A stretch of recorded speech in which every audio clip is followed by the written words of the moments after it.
maupun hal-hal terkait keberadaan tersangka HM itu sendiri.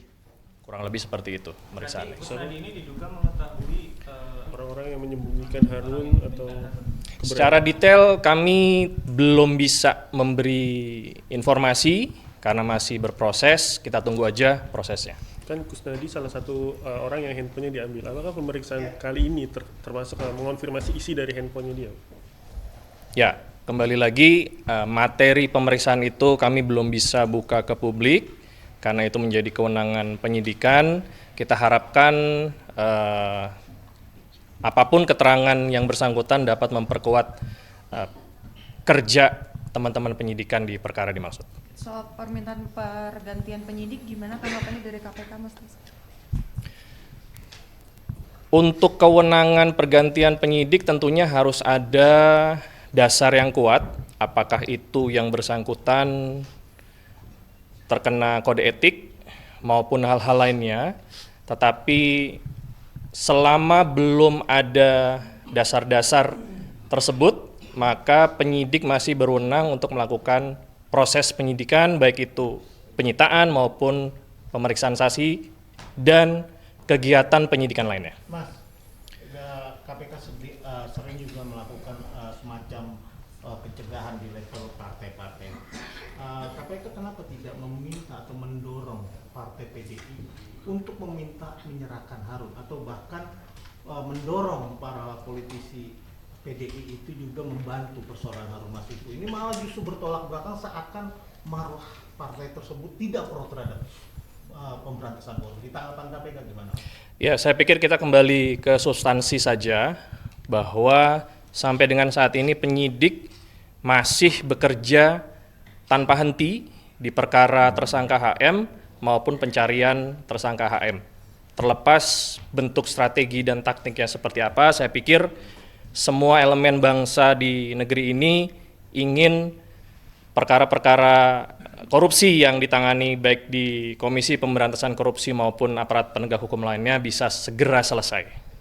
Ada nggak seruan KPK, Mas? Kesulitannya apa? Iya, kesulitannya apa sih, Mas? Kemarin kan juga sempat ada target 1 pekan, tapi sampai dengan minggu ini belum ketangkap juga tuh, belum ada di gedung Ya, KPK. saya pikir itu nanti kita serahkan kepada penyidik ya, untuk bagaimana prosesnya, strateginya, taktiknya. Kembali lagi kita berharap sebagaimana harapan pimpinan kita Pak Alex Marwata untuk tersangka HM bisa segera ditemukan. Mas, kan Pak Bangsa dilaporkan ke Dewas sampai 2 kali ya, terus ke Barreskrim, ke Komnas HAM. Apakah itu tidak dianggap merintangi atau mengganggu penyidikan? Bayangin aja kalau satu lembaga ini manggil Bang Rosa, misal dalam 1 minggu mungkin bisa 4 hari berturut-turut, kayak itu kan minta klarifikasi itu kan bisa mengganggu fokus, bikin tekanan psikologis kayak gitu. Ya, KPK dalam hal ini Direktorat Penyidikan tentunya mempunyai cara ya, apabila ada satu penyidik yang berhalangan, ada anggota penyidik yang lain yang tetap bisa melaksanakan tugas-tugas yang sudah direncanakan tentunya. Jawaban saya seperti itu. Mas, kan ini baru stafnya Pak Hasto, dan kemarin kan yang disita juga handphonenya Pak Hasto. Nah, Pak Hastonya kapan pasti diperiksa? Apa udah ada jadwal? Ya, nanti info tersebut kebetulan saya belum dapatkan. Nanti kita tunggu aja. Tapi pasti akan dipanggil lagi. Semua pemanggilan saksi kita berdasarkan kebutuhan penyidik sesuai dengan penguatan unsur-unsur perkara yang sedang ditangani. Mas, ada nggak perluasan pemeriksaan saksi-saksi? Misalkan kan kita tahu AM ini kan merupakan mantan caleg PDI. Artinya kenapa hanya dibatasi sekjen saja? Atau memang sekjen doang yang tanda tangan sehingga hanya Hasto saja yang diperiksa? Atau teman-teman caleg yang di dapil dia emang nggak diperiksa, nggak perlu, atau seperti apa, Mas? Ya, semua pemeriksaan saksi dikembalikan kepada kebutuhan penyidik dalam rangka penguatan unsur perkara yang sedang ditangani. Jadi keinginan-keinginan dari pihak luar tentunya ditampung, tetapi kembali lagi penyidik berwenang untuk memanggil saksi-saksi yang memang dianggap layak untuk menguatkan perkara yang sedang ditangani. Mas, saya mempertegas tadi pertanyaanku soal kesulitannya apa sih? Karena sebelumnya pas Mas Ali itu bilang ada indikasi disembunyikan gitu. Ya, saya tidak bisa secara detail menjelaskan proses ataupun strategi pencarian tersangka HM karena ini masih berproses. Ya kita harapkan nanti apabila sudah ditemukan, teman-teman akan mendapatkan update-nya segera. Tanggapan untuk Kusnadi yang ingin diganti penyidik gimana tanggapan? Sudah ya, sudah di. Mas, kemarin Direktur Penyidikan Pak Asep bilang katanya Kusnadi ini dikonfirmasi terkait isi handphonenya. Nah itu isi handphonenya apa sih? Antara ada komunikasi dengan saksi Simeon sebelumnya atau seperti apa Mas terkait Harun Masiku ini Mas? Ya tadi saya sudah jawab bahwa materi pemeriksaan itu kami tidak bisa sampaikan secara terbuka kepada publik. Kita menunggu kerja teman-teman penyidik, semoga dengan pemeriksaan-pemeriksaan saksi maupun mengolah informasi lainnya, tersangka HM dapat segera ditemukan. Mas, minimal dikasih clue atau indikasi saja. Artinya bahwa komunikasi HM ke Hasto itu dipastikan melalui handphone Kusnadi begitu? Saya tidak bisa menjawab itu. Sekali lagi saya tidak bisa menjawab. Mata aja kalau iya. Saya tidak bisa menjawab itu. Kita kembalikan nanti prosesnya ke rekan-rekan Mas penyidik. tadi kubu Kusnadi juga maunya diperiksa sama kuasa hukum, tapi kan dia datang naiknya sendiri gitu. Nah kalau di KPK sebenarnya kalau saksi itu harus pakai kuasa hukum nggak sih? Saksi tidak wajib untuk didampingi penasihat hukum ya. Itu di KUHP juga sudah disampaikan. Yang wajib didampingi oleh penasihat hukum adalah tersangka. Berarti kalau dia mau jadi sama kuasa hukum ke atas dia harus jadi tersangka dulu ya? Atau berdua. Ya itu nanti dikembalikan ke penyidikan nanti. Oke. Lain yang sorotan itu mungkin bisa Ini dijelaskan. kasus baru ya, Jadi kalau yang di pengembangan. kasus sebelumnya kan pasalnya kerugian negara ya. Nah kalau yang kasus ini apakah kerugian negara juga, terus indikasi kerugian negaranya sejauh ini berapa miliar ya? Ya terkait itu nanti saya carikan datanya terlebih dahulu. Kalau sudah ada nanti kami berikan update-nya. Mas, lanjut. Terkait perkembangan kasus dugaan korupsi di JKA sejauh ini kan ada pemeriksaan juga di hari ini, terus juga di KPK kemarin baru menahan satu orang tersangka yang baru di bulan Juni. Nah itu sejauh ini dalam proses persidangan ada sejumlah nama-nama yang disebut dia ikut juga terlibat, termasuk salah satunya itu ada nama Haris Hawasal dan beberapa pejabat tinggi yang ada di JKA.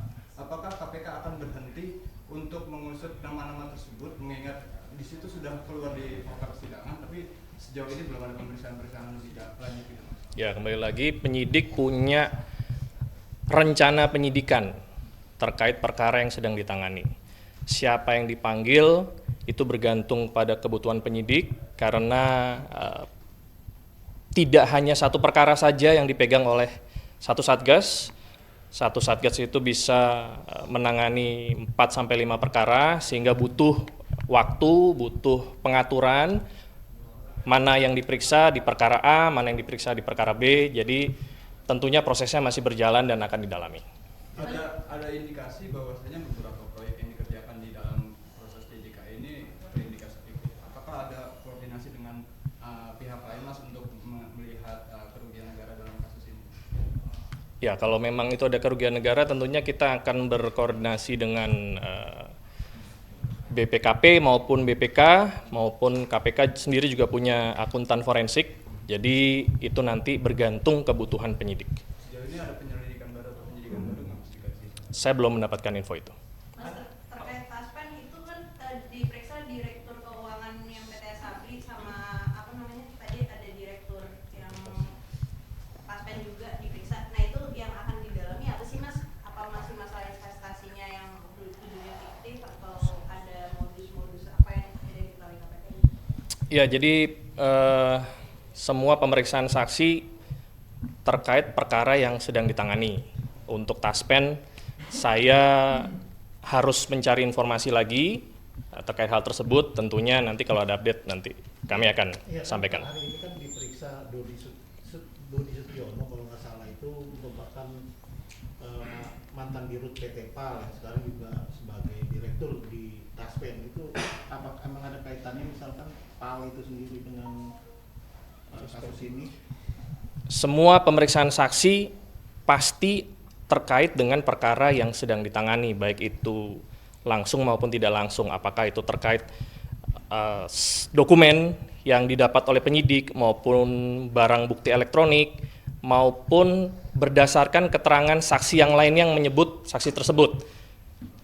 Jadi saksi yang dipanggil tentunya akan diklarifikasi apakah saksi tersebut mengetahui tentang perkara yang sedang ditangani atau tidak, maupun alat bukti yang ditemukan oleh penyidik atau tidak. Mas, ini terkait rorotan yang tadi. Ini pembalap F3 di Indonesia dan juga pengusaha properti kelas akap Zahir Ali ini diperiksa selama 3 jam terkait dugaan pengadaan rorotan. Zahir ini merupakan orang nomor 1 yang dicegah KPK dari 10 nama di kasus ini. Apa materi minimal clue yang bisa Anda sampaikan terkait pemeriksaan Zahir Ali ini? Ya, kalau terkait materi, saya tidak bisa membuka secara detail. Tentunya saksi yang bersangkutan ditanyakan terkait perkara yang sedang ditangani maupun barang bukti yang akan ditunjukkan kepada yang bersangkutan untuk diklarifikasi. Dan dia kan diperiksa didampingi pengacaranya dan dua-duanya pakai kalung merah. Ya. Itu menandakan dia kan diperiksa tidak sebagai saksi dong, Ya. kan didampingi oleh pengacara itu gimana? Ya, tadi saya sudah jelaskan ya bahwa pemeriksaan saksi di KPK ini tidak didampingi oleh penasihat hukum, tidak wajib didampingi oleh penasihat hukum, tetapi tersangka wajib didampingi penasihat hukum. Artinya Zahir Ali diperiksa sebagai tersangka juga. Kemungkinan besar kalau didampingi oleh penasihat hukum adalah seperti itu. Mas, Mas, kasus Mas suap. di perkara di JKA kemarin penahanan waktu pekan lalu kan disebut Mas kalau ada persentase fee yang diterima oleh oknum BPK dan juga Inspektorat Jenderal di Kementerian Perhubungan. Nah itu nanti kira-kira orang-orang yang ada di BPK atau enggak ya, di Itjen Kemenhub itu apakah akan dipanggil juga gitu, karena itu kan sudah disebutkan ya di konferensi kemarin. Yes, semua dikembalikan kebutuhan penyidik di dalam memperkuat unsur-unsur perkara yang ditangani. Apakah memang yang sudah disebut itu dibutuhkan untuk menguatkan perkaranya, maupun mungkin ada pengembangan, itu nanti bergantung pada kebutuhan penyidik. Mas, itu kan nyambung tadi soal YKA, itu kan dari fakta persidangan muncul belasan nama anggota DPR. Dari belasan itu yang paling banyak diperiksa itu adalah anggota DPR Syukur Nababan. Itu dia 3 kali, Sadewo 2 kali. Apakah memang politisi tersebut memang diduga erat mendapatkan fee proyek dari proyek-proyek DJKA yang ada di Jawa Tengah bagian tengah atau di bagian timur, itu gimana? Ya, pemeriksaan saksi tentunya kan mengklarifikasi pengetahuan yang bersangkutan ya. Terkait apakah yang bersangkutan menerima atau tidak, itu hanya penyidik yang tahu materinya sesuai dengan alat bukti maupun keterangan yang bersangkutan maupun keterangan saksi-saksi lain. Mas, tadi di sidang di Tipikor itu kan nama Pak Alexander Marwata disebut berkomunikasi dengan SIL gitu ya. Nah, apakah dari penindakan juga akan mendalami informasi tersebut gitu? Itu nanti kebutuhan penyidik untuk mendalami terkait informasi tersebut. Pak Alex bilang kalau itu namanya dicatut, dia pakai fotonya dia, orang yang pakai fotonya dia, apakah itu akan dilaporkan ke kepolisian atau itu bawa-bawa nama Pak Alex itu dari KPK? Ya, itu nanti diserahkan kepada beliau. Kalau memang beliau merasa dirugikan untuk itu, tindakan hukum yang akan beliau ambil tentunya diserahkan kepada beliau. Mas, mau nanya dong kasus suap Amarta ini. itu dong Mas, gimana Mas, kan hari ini memanggil 2 saksi untuk kasus Amarta tuh. Apalagi di sidang muncul aliran-aliran uang ke Dirut Airnav Polana itu seperti apa Mas perkembangannya? Penyidik masih mendalami perkara Amarta, pemanggilan saksi maupun penyitaan juga masih dilakukan. Kita tunggu prosesnya masih berjalan. Mas, kasus Bupati Sidoarjo itu kan kemarin ada kepentingan suapnya itu untuk kepentingan politik. Nah, kepentingan politiknya itu di Pilpres atau di Pileg atau di Pilkada atau di mana Mas? Saya tidak bisa menyampaikan itu untuk apa, karena kembali lagi masih berproses. Jadi kita tunggu nanti hasil penyidikan pada saat dibuka nanti di persidangan. Atau penerimaannya itu berapa ratus juta, miliar, boleh ditahu? Info itu saya nanti perlu cari tahu lagi. Mas, terkait kasus Bupati Bukan, ini kan terakhir update kemarin itu kan sudah ratusan kendaraan mobil mewah, baik dari rumah Haji Said Amin maupun dari manajer tim nasional Erwin Erawan. Nah, ini kira-kira update terbaru dari penyitaan atau penggeledahan yang dilakukan oleh tim penyidik dalam kasus TPPU dan gratifikasi Bupati Bukan itu apa update-nya Mas? Ya, masih seperti yang teman-teman sudah diberikan ya informasinya.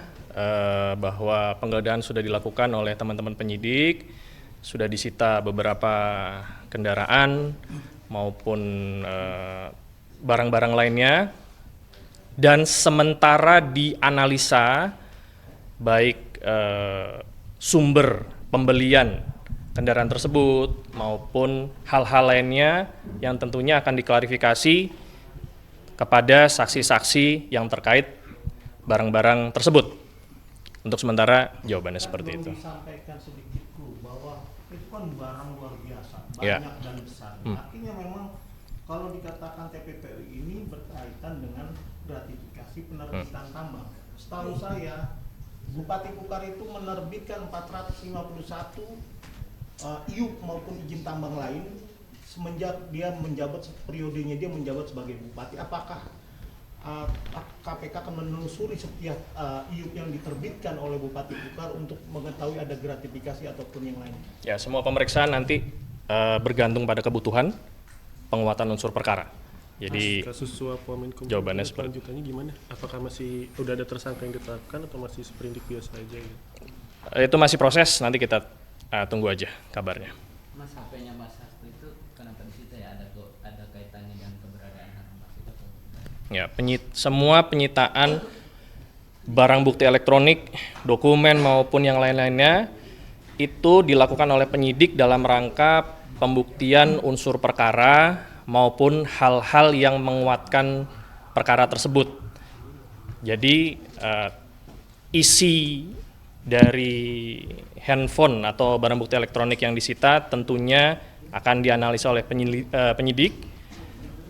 Kita tunggu nanti prosesnya ke depan. Kalau KPK, ini flashback aja, ini KPK kalau emang mau mencari barang bukti yang dikatakan biar utuh, KPK berarti sudah menyita dong CCTV di Bandara Suta saat terakhir Harun Masiku ada, terus foto atau bahkan CCTV yang ada di gedung PT IKA saat beberapa hari sebelum Harun dinyatakan buron. Apakah itu juga bagian dari alat bukti yang juga sudah diamankan oleh KPK atau seperti apa? Ya, saya tidak bisa menceritakan lebih detail ya apa-apa saja yang dimiliki karena ini juga dalam rangka pencarian tersangka HM. Kita tunggu sama-sama, kita doakan semoga tersangka HM bisa segera ditemukan. Mas, berarti kalau penegasan aja kan kalau dari tadi banyak hal yang tidak bisa disampaikan karena ini masih ranah penyidikan. Beda dengan beberapa pekan lalu KPK ini update terus soal kasus Harun Masiku. Apakah KPK mengubah strategi menjadi senyap sekarang supaya Harun Masiku ini tidak kabur lagi, Mas? Ya, saya pikir itu tidak ada perubahan ya. Penyidik tetap melakukan tindakan penyidikan mencari tersangka HM mulai dari penyidikan itu terbit sampai dengan saat ini tetap sesuai dengan strategi yang dijalankan. Jadi tidak ada perubahan di situ. Soal penyitaan barang, banyak orang yang bilang kalau KPK itu melakukan kesewenang-wenangan menyita handphone dan tas saksi dalam hal ini Pak Hasto dan ajudannya. Nah, apakah emang benar Mas kalau KPK tuh kalau saksi itu nggak bisa diambil barangnya? Itu saya pikir semua saksi yang pernah disita barangnya maupun dokumennya itu bisa menjawab itu ya, nggak harus saya ya, teman-teman juga bisa menanyakan bahwa apabila penyidik merasa dokumen maupun barang bukti elektronik maupun alat bukti lainnya dianggap layak untuk dianalisa maka akan dilakukan penyitaan. Setelah itu dianalisa keterkaitannya dan kemudian tentunya akan diklarifikasi kepada pemilik barang, pemilik dokumen maupun saksi-saksi lain yang terkait alat bukti yang disita itu. Mas, penyaluran impor beras di Tanjung Perak sama di Merak kan ada kerugian negara sekitar 360 miliar. Dan pemangku kebijakan ini Kepala Bappenas Pak Arief Prasetyo itu nggak dipanggil atau gimana, Mas, tindak lanjut gimana gitu? Untuk kasus tersebut nanti saya akan cari informasi terlebih dahulu ya. Nanti kami akan update lagi. Berarti untuk saat ini berarti upaya pencegahan, penindakan seperti pemanggilan atau laporan masyarakat sudah ada atau belum? Itu nanti kita akan klarifikasi dulu dengan direktorat yang terkait. Oke. Oke. Ini Mas, pengembalian uang di kasus Telkom itu sejauh ini KPK menemukan ada indikasi perintah penyidikan nggak Mas? Karena kan ada upaya-upaya pengembalian uang ke rekening. Masih belum ada ke sana tetapi masih didalami oleh penyidik. Oke. Mas Esa, kalau misalnya ATM disita, kemudian buku catatan disita, ada handphone disita, itu memang ada komunikasi yang terjadi antara Hasto, Kusnadi, kemudian terjadi juga pengaturan di mana Harun Masiku bersembunyi gitu, atau seperti apa maksudnya? Untuk kesekian kalinya saya sampaikan bahwa upaya penyidik dalam mencari tersangka Harun Masiku ini tentunya dilakukan dengan upaya-upaya, satu, pemeriksaan saksi, yang kedua, penyitaan baik dokumen maupun barang bukti elektronik lainnya, maupun hal-hal lain yang mendukung pembuktian perkara itu sendiri, maupun untuk menemukan keberadaan tersangka HM. Dalam hal ini, strategi penyidik untuk melakukan itu tidak bisa saya ungkap secara detail di dalam kesempatan ini.